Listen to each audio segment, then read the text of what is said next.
Nagpapahinga ko ng hindi napikit.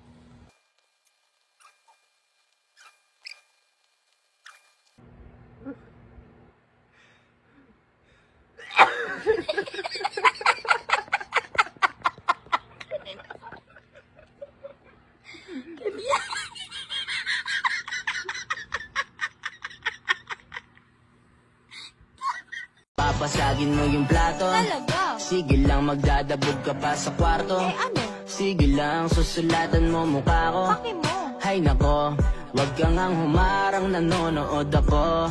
Teka tabi dyan, ayoko sa... Ako daw tong kotse.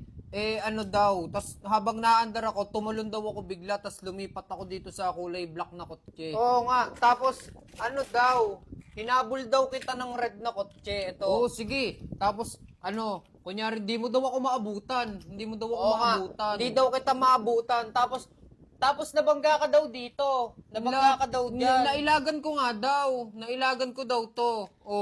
Oh. Winnie Wario. Ichimatsutokiyo. Hindi, pero sige. Pag mo daw, pagka drip mo daw, bumangga ka daw dito sa truck. Sige. Bumangga ka daw. Pag drip ko daw, bumangga daw ako dito, tas sumabog. Bush! Tapos nabuhay daw ulit ako. Ano yun? So marami nagtatanong sa akin, Sir Bintana, paano nga po ba kayo nakarating sa kinalalagyan nyo ngayon? Simple lang po yan. Dahil sa mindset. Tama! Power! Lagi mong tatandaan, dapat maging matipid kang tao. Bakit nga ba pagtitipid? Kasi ang pagtitipid ay malaking bagay sa isang taong nagnenegosyo. Bibigyan ko kayo ng tips para makapagtipid kayo. Una, pagdating sa pamilya mo, dapat madamot ka na. Yung anak mong nanginginig na sa gutom, huwag mong pakainin. Bakit? Nagtitipid ka. Lagi mong tatandaan. Pag naglalakad ka sa kalsada, pag may nagmamakaawa sa iyong pulube, nanlilimos, para tumigil, tadyakan mo. Bakit? Kasi nagtitipid ka. Basta lagi mong tatandaan, meron kang negosyong binubuhay. Huwag mong isipin yung ibang tao.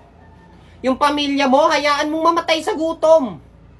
Dumiskarte sila ng kanila. Kasi may diskarte kang iyo. At meron pa akong tip para makatipid ka. Halimbawa, yung anak mo, puno na ang diaper. Para makatipid ka, baligtarin mo lang. Magagamit mo pa yung harap.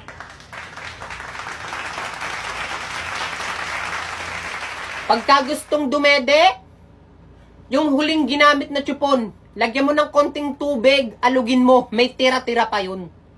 Pwede mo pa yung ipadede sa anak mo. Basta lagi mong tatandaan, nagtitipid ka. Tinuloy-tuloy ko lang yung ganitong gawain. Kaya anong nangyari? Eto, milyonaryo na ako. At iniwan ako ng pamilya ko. The good thing is, mas makakatipid na ako. Mas may oras na akong maglaro ng Eggy Party.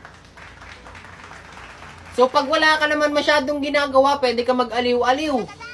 Kalaro ko yung ibang tropa kong negosyante. Sabay-sabay kami nagpapa-level up. Masaya kasi siyang laruin. Wag puro negosyo. Mag-aliw-aliw ka din. Masaya kasi itong laruin. So sa mga hindi nakakaalam, check nyo lang nasa bio ko. Yun lamang po at maraming salamat sa inyo. Yo! Para sa mga COD-M players, eto na ang hinihintay nyo. Gusto mo bang sumali sa legit na tournament? Kung talagang ganun ka-confident sa tutok mo, pakinggan mo to. May upcoming major tournament si Tito COD-M. At sino yung mga pwedeng sumali? Lahat pwedeng sumali. Basta competitive ka, pwede ka dito. Syempre, hindi lang to basta laro. Ito na rin yung pagkakataon para may pakita mo yung skills mo at may pag-asa kang manalo ng mga prizes. Magsisimula to ng mga April to May 2026, ha? Kaya abang-abang ka lang. Follow mo rin yung page ni Tito Cod M para updated ka. Kaya ano pang iniintay mo? Send mo na to sa squad mo para malaman nila at makapaghanda na kayo kasi dito walang nagpapatalo. Guys, tandaan nyo nung binigyan ko si Nicole ng pabango para batiin na kami. Yung Aurora series na pabango, anong akala niya? Siya lang? Magpapatalo ba tayo? Syempre, meron din tayong Aurora series. Meron din kasi silang unisex. So, pwede siya sa babae o sa lalaki. Syempre, tikman na natin. Oh, di ba? Parang ganun lang din yung itsura niya. Katulad nung nireview ko dati. Ang cute ng kulay nito, oh. Testing natin. Tingnan natin kung mabango din. Mabango din! Amoy candy to, pero hindi naman yung candy na pambabae, ha? Kasi meron yung candy na sobrang tamis, talagang alam mo babae. Ito naman yung pagka-candy nito, para siyang mga mint, ganun, para siyang mga mentos na pula. Maganda to, guys. Mabango tong Nivara na to. Ito, maganda rin to. Pwede to pambabae o lalaki kasi amoy bubble joe. Hindi yung parang candy na pambabae, ito candy pang lalaki din. Syempre, dito naman tayo sa black. Ito, tingin ko talagang panlalaki ang dating nito kasi black eh. Yun na, ito mukha talaga siya panlalaki, oh. Bote pa lang, kita mo na. Mas panglalaki to kaysa dito. Kung pagkukumparahin mo tong dalawa, ito masasabi mo talaga tong unisex. Ito unisex din, kung trip mo, kung babae ka, tas trip mo yung medyo hindi masyadong babae. Yung amoy kasi neto, yung datingan mo dito, parang maangas ka naman. Kumbaga, stick! At base nga pala sa pagre-review ko ng ganito, di syempre, di ba tinetesting ko siya. Ito, legit, tumatagal. Biruin mo parang mga 5 hours na ako na tapos mag-video, nakapag-edit na din ako. Tapos pag inamoy mo pa rin kung sunshine spray, may maamoy ka pa din, mabango pa rin, legit. So kung naghahanap kayo ng pabango, tas dalawa kayong gagamit, isang babae at isang lalaki, pili na lang kayo sa dalawang to. Basta ito, pang astig, ito, pang cute. Kaya sa mga gusto ng ganito, abang-abang lang kayo dyan. Malapit na nila tong ilabas.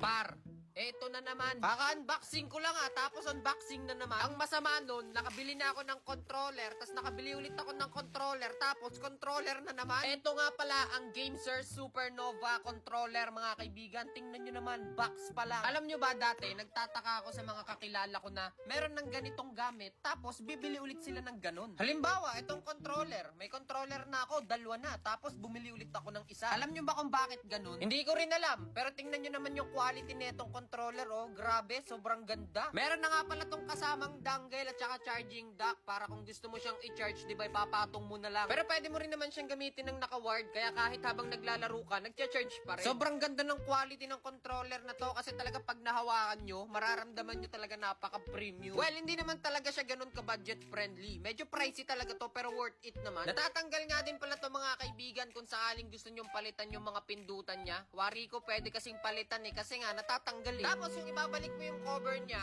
magnetic yan, di ba? Napaka-basic. 10 out of 10 para sa controller na to. Ha? Grabe, sobrang lupit. Kung gusto nyo rin ng ganito, nandyan lang yan sa yellow basket. Rhyming.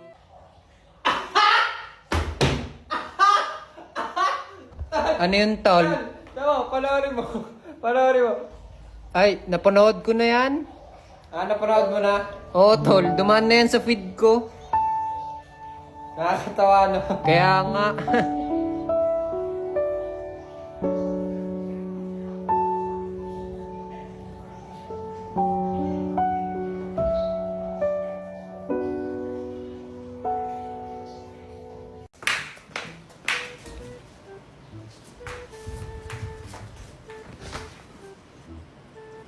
Hello?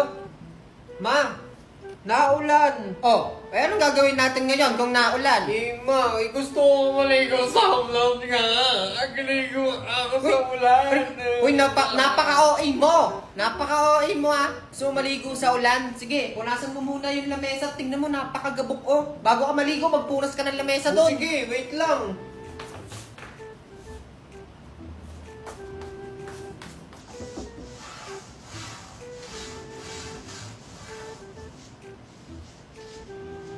Ma, tapos na. Napunasan ko na yung lamesa. Oh, punas lang. Punas lang gagawin mo. Tingnan mo yung sahig, napakagabok. Walisin mo na rin yan bago ka maligo sa ulan. Bilisan mo. Ano yun? Anong ano yun? Liligo ka o wawalisin mo yan? Wait lang, kukunin ko lang yung palispace.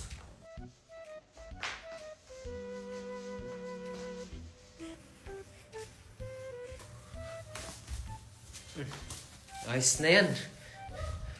Matapos na, nakapagwalis na din ako. Ngayon? Hindi pa rin pwede. Hindi, sige, pwede na. Sige, maligo ka. Yun. Pero bago ka maligo, sumilip ka muna sa bintana. Ala, Ato, me!